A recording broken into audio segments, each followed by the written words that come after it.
Okay, Assalamualaikum dan salam sejahtera. Kita kembali lagi dengan saya, Cikgu Fatini, untuk belajar tentang bunyi part yang keempat.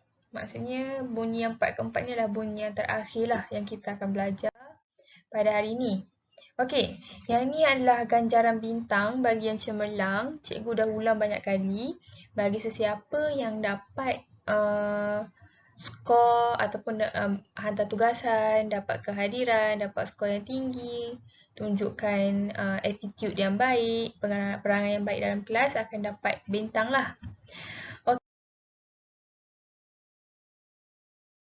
pada hari ini, yang pertama adalah awak semua akan dapat menyatakan langkah untuk mengurangkan masalah pencemaran bunyi dengan betul sekurang-kurangnya 1 dan kita teruskan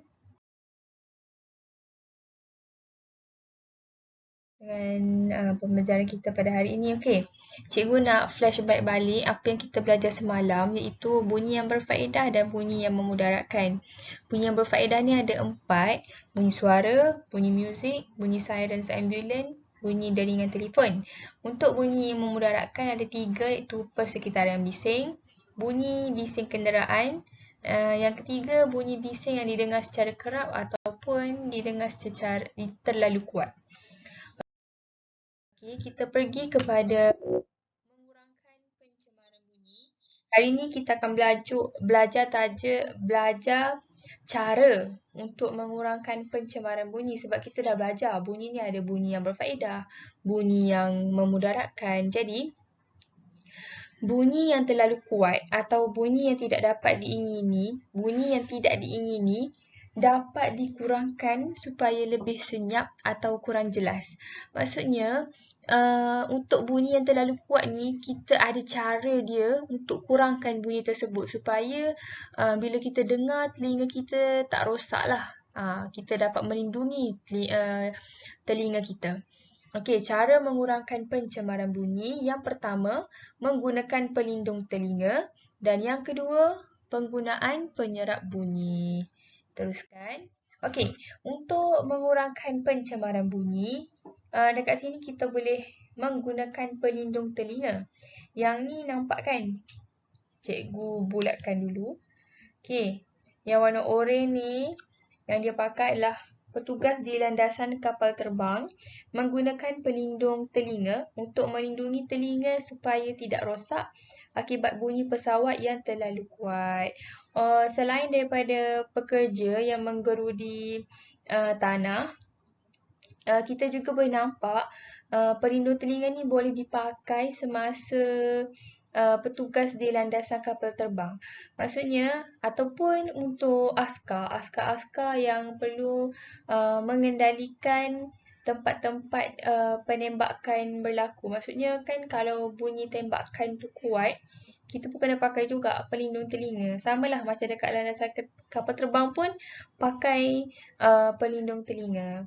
Yang ni kalau pergi dekat airport, tengok yang dekat bawah tu, yang bukan dekat dalam, dekat yang bawa pesawat tu pilot yang dekat bawah yang bagi isyarat kapal terbang tu nak parking dekat mana. Okey. Kita teruskan lagi dengan penggunaan penyerap bunyi. Mengurangkan pencemaran bunyi iaitu penyerap bunyi seperti permaidani, lansir dan tingkap dapat mengurangkan getaran bunyi. Maksudnya bahan-bahan yang ada dalam rumah kita ni sebagai contohnya permaidani, lansir semua tu adalah bahan-bahan lembut. Bahan lembut ni bahan yang menyerap bunyi. Jadi bila ada kapet-kapet, bila ada benda-benda lembut seperti sofa dalam rumah, bunyi tu akan dapat dikurangkan. Jadi sebab itulah kalau kita masuk bilik yang kosong, kita cakap, suara kita bergema sebab suara kita hanya melantun kepada dinding iaitu permukaan kasar. Tapi bila kita masuk bilik yang ada barang-barang, suara kita tidak dapat gema, tidak dapat dilantunkan sebab adanya permaidani, adanya sofa, adanya lansir yang bertindak sebagai penyerap bunyi. Jadi takkan dengarlah suara kita. Tak adalah kita bercakap bergema sini, orang sana cakap pun bergema.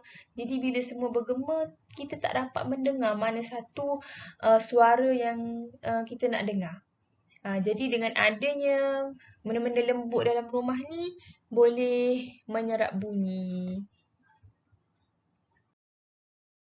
Okey, itu saja untuk kelas kita. Maksudnya ada dua cara untuk mengetahui macam mana nak menyerap bunyi, menyuarakan pencemaran bunyi adalah menggunakan um, pelitup telinga, pelindung telinga dan satu lagi menggunakan penggunaan penyerap bunyi seperti bahan-bahan lembut lah.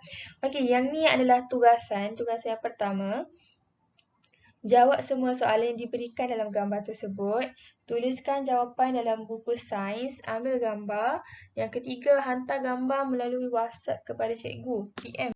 Okey, ni tugasannya. Boleh tengok kan tugasan dia. Okey, yang ni ada 3. Ada A, B dan C. Boleh jawab semua soalan dalam buku sains. Buku latihan sains. Okey, tugasan yang kedua, jawab semua soalan dalam buku teks muka surat 120. Tulis jawapan dalam buku latihan sains, ambil gambar, hantar gambar melalui WhatsApp kepada cikgu. Ni, boleh buka muka surat 122, okey. Maaf cikgu tersilap tadi tulis 122. Buka muka surat 122, jawab semua soalan daripada nombor 1 hingga nombor 5. Jawab semua soalan dan ambil gambar hantar kepada cikgu. Cikgu bagi 2 tugasan sebab minggu depan cuti. Jadi awak ada masa lah untuk siapkan tugasan. Siapkan dan hantar kepada cikgu. Okay, sekian, terima kasih. Boleh subscribe, like and share. Dan jangan lupa bagi yang siap tugasan boleh PM cikgu, perkenalan nama dan kelas. Okay, sekian, terima kasih.